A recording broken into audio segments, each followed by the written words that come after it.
কাচের বাটির মধ্যে একটা স্টিলের হাতা রেখেছি, রেখে এইবারে গরম আচারটা আমি ঢালবো।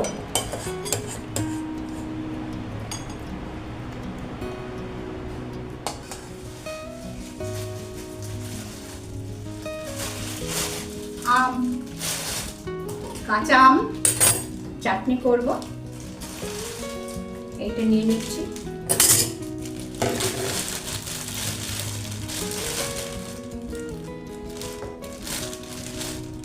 আঠা ভর্তি, ছোট বড় মিশানো আছে।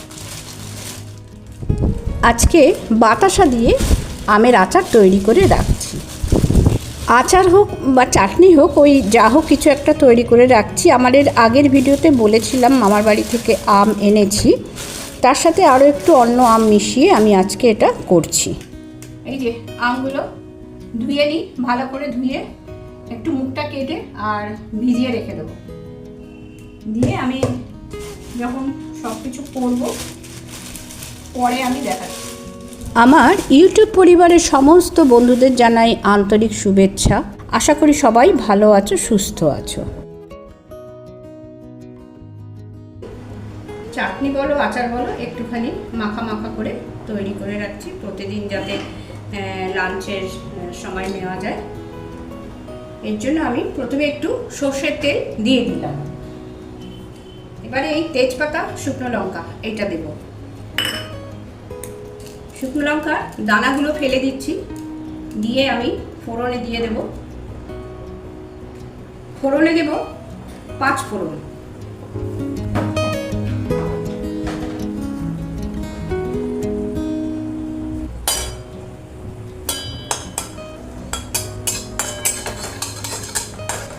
লঙ্কাটা খুব সুন্দর একটা সুগন্ধ তৈরি হলে দিয়ে দেব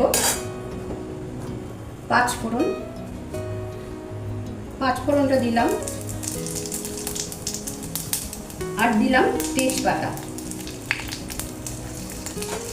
এবারে আমগুলো কেটে রেখেছি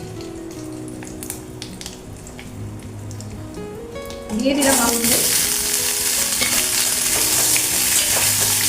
দিয়ে আমগুলো একটু তেলে নাড়াচাড়া করে নেব।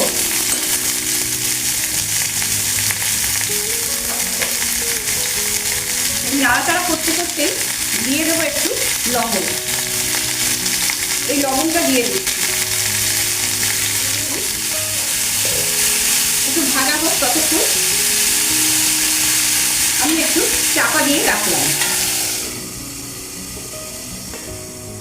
এবার দেখি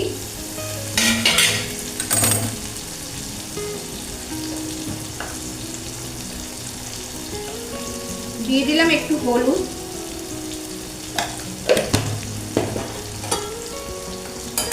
আর এখনই দিয়ে দিলাম মিষ্টির জন্য একটু বাতাসা। এগুলো সব একসাথেই নাড়া হয়ে যাবে, একসাথেই গলে যাবে, একসাথেই এটা তৈরি হয়ে থাকবে। এখন আমি দিয়ে দেবো একটু বিট লবণ। চাটনি বা আচারে একটু বিট লবণ দিলে কিন্তু খেতে ভালো টেস্ট হয়। আর এটা একটা ভাজা মশলা, 5 ফোড়ন ভেজে আর সাথে একটুখানি সর্ষে আছে, একসাথে ভেজে আমি গুঁড়িয়ে রেখেছি, সেটা আমি এইখানে এই চাটনির মধ্যে দিয়ে দেব। আমের আচার বা চাটনি করতে সবাই প্রায় জানো এবং পারো করতে, কিন্তু যারা একেবারে নতুন রান্না শিখছো আমি তাদেরই দেখাচ্ছি। আর ঘরে থাকা যে চিনি বা গুড় দিয়েই শুধু করতে হবে এমন কোনো কথা নেই।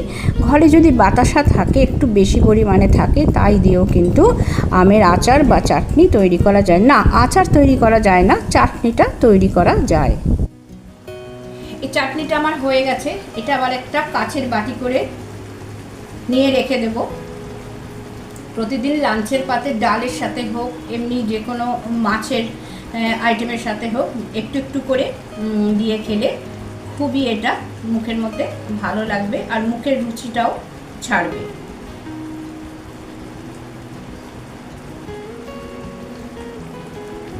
গ্যাসের ফ্লেমটা অফ করলাম। এবার চাটনিটাকে সার্ভ করার জন্য আমি একটি কাচের পাত্রে চাটনিটাকে ঢেলে নেব, আর তারপর ঠান্ডা হলে আমি সেটাকে ফ্রিজে রেখে দেব। আর মাঝে মধ্যেই কিন্তু লাঞ্চের পাতে চাটনিটাকে বার করে খাওয়া যেতে পারে যে কোনো আইটেমের সাথে। শুধু রাত্রিবেলা চাটনি না খাওয়াই ভালো। খুবই ছোট একটি ভিডিও আমি আজকে শেয়ার করেছি। তাহলে রেডি হয়ে গেল আমের চাটনি। যদি ভালো লাগে তাহলে লাইক আর শেয়ার করে দেওয়ার অনুরোধ করলাম। তোমরা যারা ভিডিওর সাথে ছিলে তাদের অসংখ্য ধন্যবাদ। ভালো থেকো, সুস্থ থেকো, আনন্দে থেকো।